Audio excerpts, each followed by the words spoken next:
Hi golfers, welcome to this week's newsletter. Hope you've been getting out, summer's been pretty good.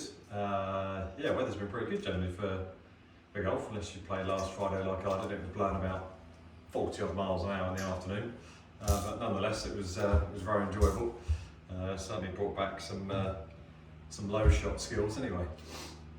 So yeah, this week another little video tip for you if you fancy it. So obviously last week we worked on very much looking at the basics of how a reasonably good performing golf swing should look or feel, and we worked on from the setup through to the sort of takeaway, into the takeaway where the club's roughly parallel to the ground, and we spoke about the fact that a lot of people tend to get the club inside and there tends to be quite a bit of rotation of the club face from the setup up to that point.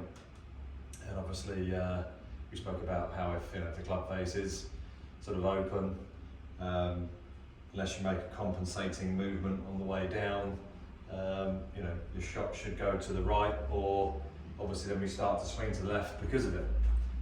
So hopefully you've had a chance to get that club much more square on the way back, getting your leading edge running parallel to your spine angle as you reach that point. And then we sort of worked up from that point up to the top of your backswing.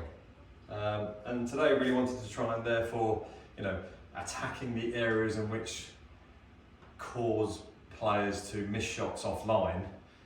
So obviously club face being number one, through waist height, if we can get that correct, it's generally going to be correct to the top and on the way down, unless there's some big grip issues maybe.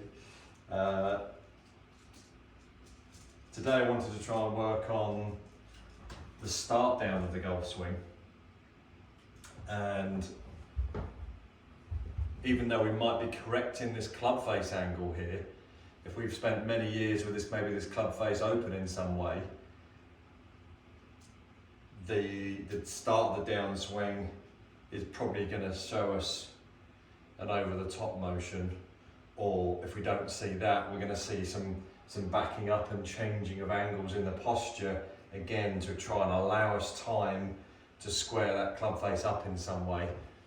And that's obviously going to lose us power, strike, loss of control of ball flight, because we're just simply chucking the club head at the ball to try and get it back square into impact.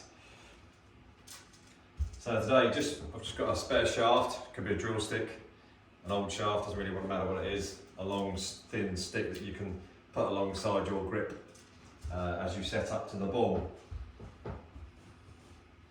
And my reason for this is, one, we're going to just keep on with those movements, just because we've been doing it for a week. If you have been doing it at all, it doesn't mean that that position there is going to be cemented in there. It's going to take many thousands of repetitions to alter it, and it won't go from open to perfect position overnight. It's going to be a gradual thing, which hopefully if some of you have videoed it and you have been doing it, you'll start to see that club face gradually working towards that point we want.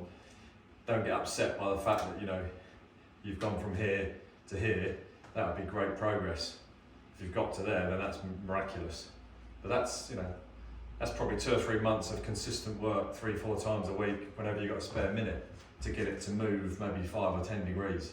That's how big a task it can be, but obviously well worth it when you get there.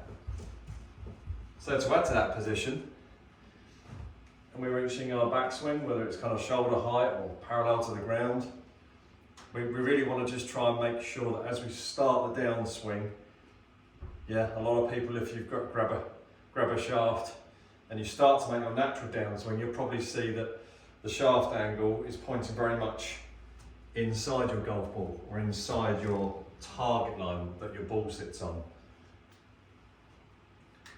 Okay, so what we want to try and do is make sure we get a nice exaggeration, and if anything, we're just going to try and from the top of that backswing, however long it may be, short, medium, long, we're going to just try and drop that club shaft into that angle, so you can make sure straight away the shaft is pointing slightly outside your target line, slightly outside your ball now, in an attempt to try and get away from the shaft getting too vertical. And then generally we'll see people swing down across to the left too much, or we'll start seeing people back up and trying to make the showing of that swing a lot later on in the downswing. So we might see some people do this way, and then their brain will go, hang on a minute, this is going to go left, or I'm going to slice, and then you'll see people backing up.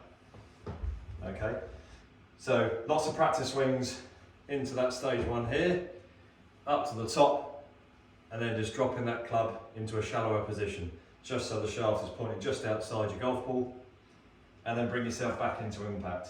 You can just repeat that 10 minutes a day, and that'll start to slowly work into your swing.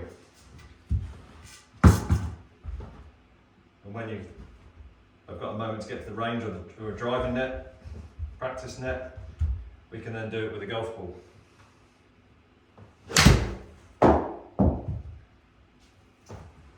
Okay, so lots of repetitions. If you're working on improving all the stages of your golf swing, yeah, here, here, and then dropping that shaft so it shallows and points just outside your golf ball.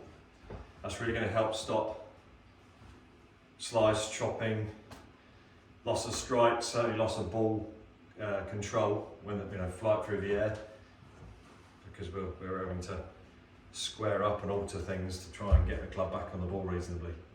So the more on plane we can get your golf swing, the squarer that club face can remain during the golf swing to the target or to the golf ball, to the back of the golf ball, the better. Okay, again, simple little drills that you can do. Doesn't have to be thousands of balls hit. Repetitions, putting the club in the right position, and then yeah, ideally in a driving net, again with somebody videoing you, giving you instant feedback all the time. Don't stand there hitting 50 or 100 balls not knowing whether when you're swinging and hitting a ball, whether you're actually getting that position. You need to literally hit 2 or 3 balls, go back to the video with your exaggeration swing, your drill swing, and see how close you're getting to that. The positions that you want to achieve, are you actually getting anywhere close to them? If not, then you need to work on them a bit more without a ball, and then really exaggerate them to see whether you can get close to where you want to be. Hope that helps. So we're building the backswing, nice square club face. We're starting a little bit of downswing, trying to shallow the club rather than getting it steep, which is what most people tend to do. And then we'll look at impact and beyond next time. Many thanks. See you soon.